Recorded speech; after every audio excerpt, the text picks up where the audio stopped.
Okay, so concept 107 applies to both the ACT and the SAT. The three parts of concept 107 are apostrophes, which I get a lot of questions about, pronouns, and we'll talk very briefly about noun-number agreement. But first, let's talk about the most common pronoun question I get. Who versus whom? Throughout space and time, this question comes up again and again and again, confuses a lot of people. There's no need to be confused any longer. Okay. First thing I'll say is that on the test, it's usually who. If you're not sure, go with who. That said, that's a terrible way to teach. So let me actually tell you when it's who and when it's whom, so that you can know it for yourself and know for certain on the test. So when we say Eliza hit Jalan, Eliza is your subject, Jalan is your object. We know Eliza is your subject because hit the verb couples with Eliza. So whenever you're subbing in the pronoun for your subject, you're subbing in who. Who is a subject pronoun. So who hit Jalan? If you're subbing it in for the object for Jalan, then it's going to be whom. Okay.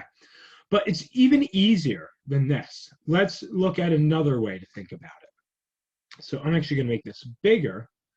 Let's look at these two examples. So the coach chose the player who was prepared. Really simple. If a verb couples with it or shortly follows it, it's being used as a subject pronoun, meaning that it's going to be who. So chose is the verb that goes with coach. Was is the verb that goes with who. So it's going to be who and not whom. Conversely, if we have a sentence where we have a verb, but the verb already has a noun that it couples with, and there's nothing left for the who or whom, it's going to be whom. So the coach chose goes with coach.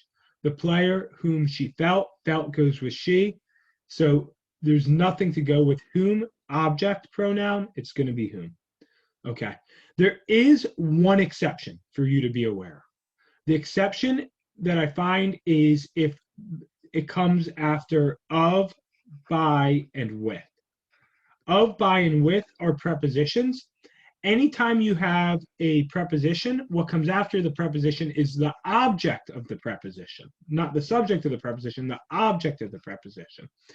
You'll know that from worksheet 106. So anyway, if there's an of, by, or with, it's always going to be whom, even though there's a verb that directly follows it. So if you see, I like country folk, many of whom are friendly, it's not going to be who. Even though are is right there, it's got to be whom, because it's part of a prepositional phrase. So hopefully that helps with the whole who versus whom conundrum. Another common question I get is about apostrophes and how they're used. Apostrophes just do one of two things. They either show possession or they show a contraction. Those are the only two roles of an apostrophe. It's very important that you know its versus its. This comes up just about every test. If you have an apostrophe and you're not sure if it's possessive or a contraction, it's a contraction. Why? Because I can never put two words into one without an apostrophe. I can't say could have.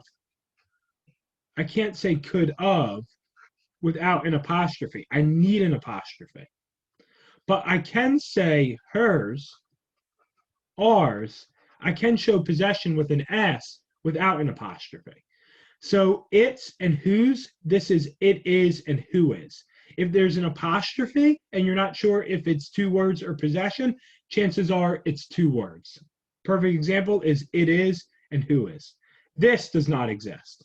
It's like Nessie or the Loch Ness Monster. Does not exist, okay? Other thing that doesn't exist is could of, should of. It's really could have, and it's pronounced could of, but it's because it's a contraction. But there's no such thing as could of, should of. It's could have, should have. So that's something else to be aware of, okay? What else do we want to talk about? Well, I guess real quickly, I should probably mention that if I say the dog's owner, This is just one dog. If I say the dog's owner, then many dogs. So if it's apostrophe S, then it's singular. If it's S apostrophe, it's plural. The question I get is, well, what about if it's something like James, a name that already has an S at the end of it? Test doesn't like to test on this. In fact, I've never really seen it because there are several ways to do it, and it can get a bit confusing. But just for your reference, let's use John Adams, second president of the U.S. If I say John Adams is, or I can say it this way, John Adams is horse. So you can always just add an extra S and do the apostrophe between the two. That's one way to do it. Another way, if it's John and Abigail Adams, you could say John and Abigail Adams is. And you do S-E-S and then put the apostrophe after the S. Horse, if the horse belongs to both of them. Again, that's just for your own curiosity, not really a big thing on the test. More important thing is you know it's versus its. Okay, so let's talk a little bit more about, let's shift to talking specifically about pronouns again. We talked about who versus whom. Let's talk more about how the test loves to test pronouns. So a pronoun is I, you, he, she, we, us, it. Those are all pronouns. Pronouns are nouns that sub in or take the place of a noun. Instead of saying Beverly thought that Beverly's job was boring because the job failed to stimulate Beverly, we can say Beverly thought that her job was boring because the job, failed to stimulate her. So pronouns are nouns that we sub in to take the place of repeating other nouns over and over again. The key thing with any pronoun, though, is you always need to know what it's referring back to. And that's something that the test will test you on, ambiguity. Or an ambiguous pronoun is a pronoun where you really can't figure out what it's referring back to. That means that it's wrong. It doesn't mean you're missing something. It means that that answer is wrong. You always need to pin down what the pronoun is referring back to. Here's a perfect example. In the Times article on fracking, they assert that energy companies who engage in this practice have a responsibility to prevent any soil or water contamination. So here's the issue here. Who on earth is they? We can assume that it's probably the writers of the article, but guess what? Writers is nowhere to be found. The pronoun doesn't have a specific noun to refer back to. That makes it incorrect. So what we need to do is we need to specifically say who we're talking about. And I'll show you how that comes up when we practice a few test questions in a moment. Here's a good one. So one thing to be aware of is if they ever offer a specific noun where all the other answer choices are pronouns, chances are it's going to be the specific noun that was offered. Chances are that is needed. Let's take a look at this example. Although some unpaid internships are important precursors to successful careers, many others require interns to do work not relevant to the occupation in which they are ostensibly receiving on-the-job training. By definition, it requires financial sacrifice, as participants must forego any income opportunity during their training period. So the question is, what is it? What's requiring financial sacrifice? We can assume that it's probably undergoing an unpaid internship. But if we look here, there's no singular thing for it to refer to. If we look, we have, although some unpaid internships, plural, are important precursors to successful careers, plural, many others require interns, plural, to do work. Work is the only thing that's singular so far, not relevant to the occupation. Occupation is singular, in which they, the interns, are essentially receiving on-the-job training. By definition, we're not saying work or occupation, we're saying this decision requires financial sacrifice. So because we don't really know what we're referring to specifically, we need to go out of our way to actually mention it, and it's unpaid internships. Okay.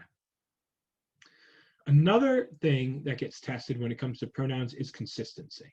So if one wants to succeed, then you must dedicate time to your craft. No, if you want to succeed, you must dedicate time to your craft, or one, he, she, his, her craft. You have to make sure you're not shifting between pronouns. The other thing is you have to make sure that the pronoun actually matches its antecedent. So team is singular. The Premier League team with players of many nationalities plays their games. No, the team plays its games. So you need to figure out exactly what the pronoun is referring back to. And you're going to ignore prepositional phrases. Okay. So reflexive pronouns, that's something you can read up on. NounNumber Agreement, that's also something that you can read up on later. I don't want to really cover it too much here. Just know that it's in the worksheet. Rather, I want to just get into practicing some of these pronoun problems. So I've picked out about 5 to look at. Let's look at number 2. We'll go through these quickly. Current mainstream agriculture does not factor the moon into its practices. We're referring back to agriculture. Agriculture is singular. This is it is. 7 gets a lot of people, but first we're going to do 5. We talked about who versus whom. See if you can figure out before I tell you whether it's who or whom. And I'm about to sneeze, I think. Doesn't seem like quite yet, but let me keep on going. But it is not simply the coffee. Yep. No, not yet. Sorry. Very awkward. Doesn't seem like I'm going to sneeze. All right. But it is not simply the coffee that creates such enthusiasm for coffee houses among those which love them. So we have love right here. Love is a verb. We're talking about people. People is a who, not a which. It's people who love them. Okay? It's not going to be whom because there's a verb that immediately follows, so we're using it as a subject. So it's going to be people who love them. Okay. Now let's look at 7, the one that gets a lot of people. Cleveland may be doing the most to attract the creative class, but many other smaller cities, including Pittsburgh, PA, Corvallis, Oregon, and Burlington, Vermont, are following its lead. This is going to stay A. Why is it going to stay A? Because we're referring back to Cleveland. One city is a singular thing. Okay, let's look at 8. Given the many benefits physical therapy offers clients and practitioners, students would research whether this growing field could be one to which they would like to contribute. They just may find that helping others move forward is the best way to advance his or her careers. So this is a pronoun shift one. Here's why. We're talking about they. The they we're talking about is students. So they may find that helping others is the best way to advance their careers. We don't want to shift it to his or her because we're talking about they, which is a plural pronoun. All right, one last one for you. 23 I picked out because it serves a specific purpose. What you're probably noticing immediately is we have an answer choice that actually mentions a specific noun. So let's see if that's needed. Let's see if we can't figure out what the pronoun is referring back to. So after his 3rd year with Newberry, Carter was assigned to work as a draftsman during the excavation of the Temple of Hatshepsut. As a draftsman, Carter was tasked with producing highly accurate and technically detailed illustrations and sketches of both dig sites and finds.